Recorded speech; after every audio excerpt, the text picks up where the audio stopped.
Hello everyone, my name is Dr. Lavina Singh. I am a consultant radiologist at Apollo Cradle Spectra Miracles Hospital at Sector 82, Gurgaon. Today I will be talking about stroke. So what is stroke? Stroke is any focal neurological deficit which happens because of an ischemic acute neurovascular ischemic attack on the brain. So symptoms and signs will vary depending upon the part of the brain which is involved. So what is the goal of imaging in stroke? Imaging has to be done so as to establish a correct diagnosis on time, to look for any intravascular thrombus formation and to differentiate how much tissue can be salvaged. In earlier times, imaging was done to rule out hemorrhage in the brain, which is an absolute contraindication for thrombolytic therapy, and to rule out other mimics of stroke such as malignancy or any infection in the brain.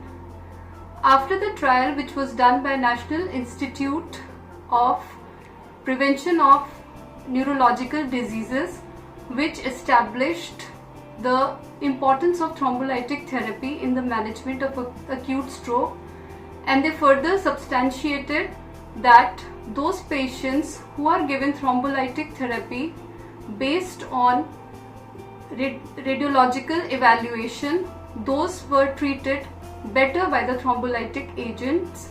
So substantial gain was given to radiological techniques in establishing a diagnosis of stroke.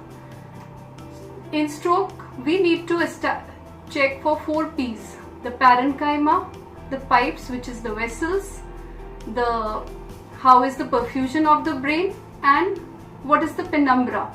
So this helps us in identifying any hemorrhage if it is present. It also helps us to check any thrombus if it is in the vessels of the brain.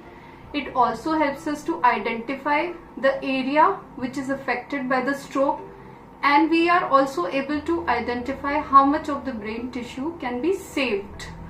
So what happens is, there is a combined multimodality approach for stroke which can be evaluated by using either CT scan or MRI technique. In stroke, there is a lot of importance given to CT scan because CT scan is easily available. It can be done quickly